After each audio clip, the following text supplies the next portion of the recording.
Hey COMM3300 students, Dr. Sloan here, and I want to welcome you at last to week 5 of COMM3300. You have successfully made it through the lion's share of our editing for special topics class, and that means we have 7 days left to really focus on learning a few last things that will make us better writers and better editors. So this week will be pretty typical in terms of accomplishing your readings, submitting discussion posts, and completing your quiz based on the readings.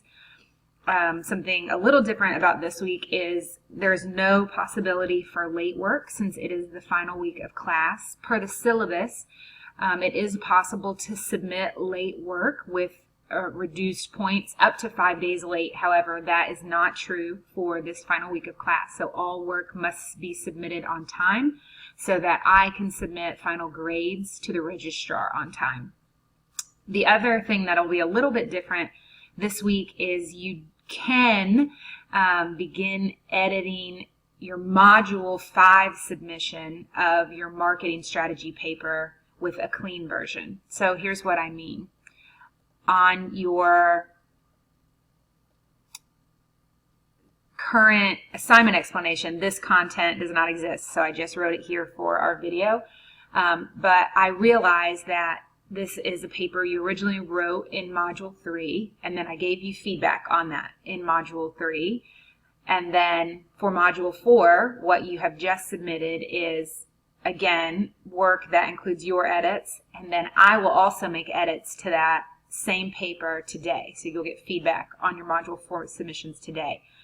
So I realize that this paper will have a lot of track changes. So what you can do is go ahead and accept and reject changes to the paper from Module 3 and Module 4 feedback. Then beginning here in Module 5, you can start with a clean version that incorporates all that good feedback and then begin making new edits. So continuing to trim the fat, adding new content based on the Module 5 readings, and so forth. And so if you would choose to do that, that'll clean up your paper a little bit so you kind of have a fresh start as you continue to edit and invest in this same paper.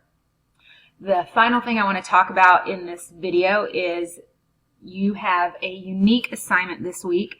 You'll be learning about Lisinski's 2011 concept called winning the zero moment of truth. And that zero moment of truth, ZMOT, is a unique assignment that we will have this week. And the assignment explanation for that is posted here.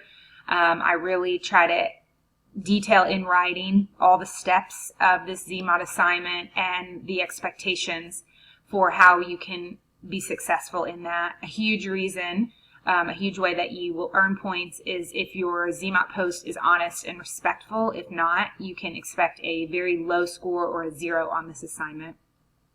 So I thought it might be helpful, instead of reading all of these 5 steps, for me to kind of overview what that will be. So here is kind of a glimpse of what your ZMOT submission to me will be this week.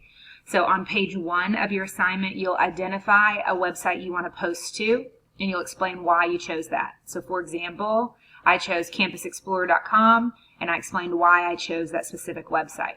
Then you identify keywords or phrases you will use in your ZMOT post.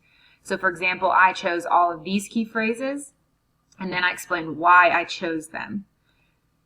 If you're looking for some ideas for where to post, I've pulled some of those up for you. So this is niche or niche, depending on how you're raised, what your pronunciation would be. And this is a unique website that ranks universities around the United States. And it makes it pretty easy for students to actually review their institution. So again, just be sure when you're posting your review that you include specifics of your experience. So for example, it says King University is located in Bristol, Tennessee. You might be an online student based in Germany or Virginia or Florida. So go ahead and include that information if you want. You may be a Knoxville student and you take face-to-face classes in Knoxville, so you may want to make sure that your post includes what your experience is, that you're not rating the campus quality of Bristol, but maybe the campus quality of your online environment. So niche.com is one example. Another idea is gradreports.com, where you can jump on here and click add a review, select your institution and all the information about it, and that's how you can post.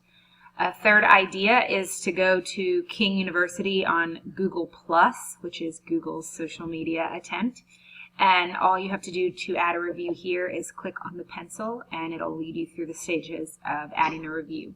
Of course, you can find news sources. As I mentioned in my example, in my figurative attempt to post a ZMOT, chose campusexplorer.com. So you're not limited to niche, grad reports, or Google+. Just make sure that you're selecting a website that would be helpful and credible in what students might read about when trying to select a communication program. A blog would not be acceptable. Wikipedia would not be acceptable. You're definitely wanting to find some kind of higher level ranking systems or websites when you're trying to post your ZMOT. So after writing your ZMOT, tracking your changes on your ZMOT, which is what you would do here on page 2, actually scribe your ZMOT, which should be a minimum of 150 words, incorporate all the key phrases and words that you chose on page 1, and then be respectful and professional. By that I mean you would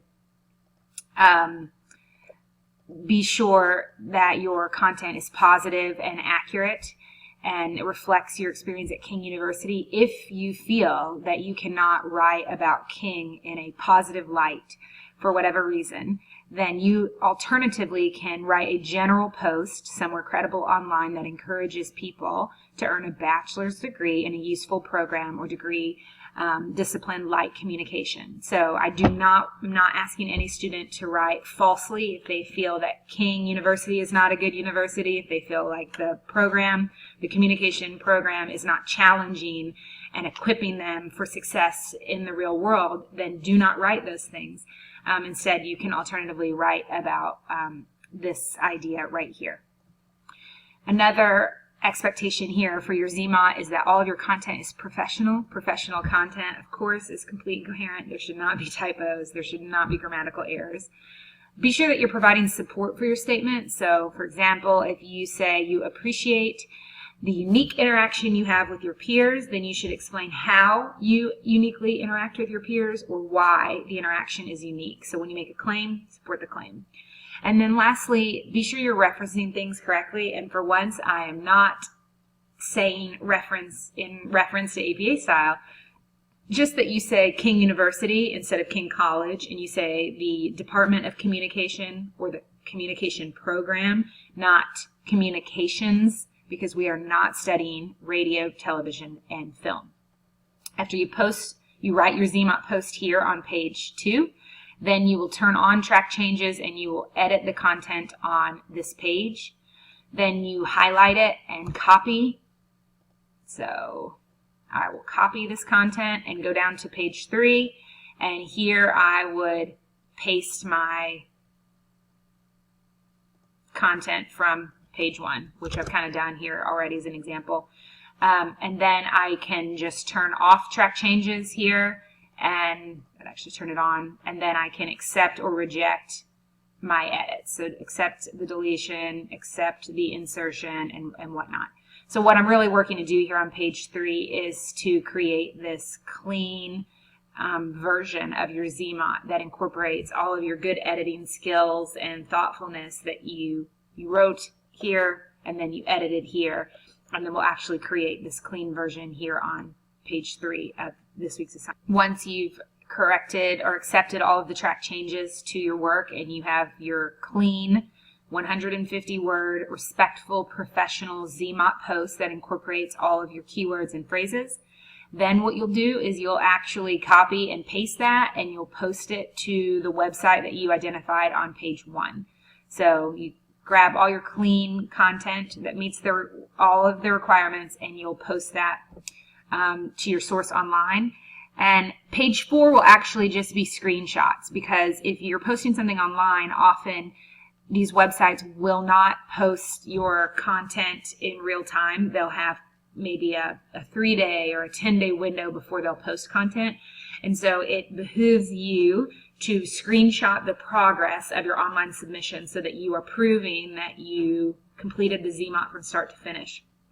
So here I explain, I recommend taking a screenshot of the content once you've actually posted it into the review field, or whatever the content field is called on the reviewing website.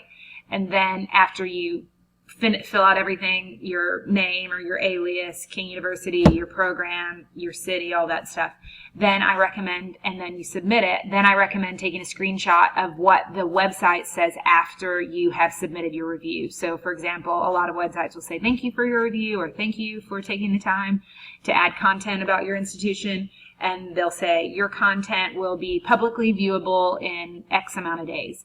And so you would just you would take a screenshot of when you inserted your information and a screenshot of what the website says after you did it, and you would just post those screenshots in here. If you have questions about how to screenshot on your computer, I have included instructions for how to do that, a link that shows you what keys to hit in this week's today's announcement. So that's kind of a quick overview, or not so quick, but an overview of your ZMOT assignment. It has a lot of pieces, so I thought it might be helpful to see it as we talk about it. So again, this week, it's typical in that you have some good reading about the assigned content, you'll complete a quiz, you'll do discussion, and you'll edit. Something unique that's going on this week is the ZMOT post and ZMOT concept and its various parts. So as you get into it, if you have questions or you are frustrated with trying to find a website, or you're not sure if your post is respectful, please reach out to me and we can talk about that content. So I have really enjoyed seeing your editing skills grow and flourish in this class, and I know that all of you will finish strong here in week 5. All right, looking forward to reading your papers and ZMOTs this week.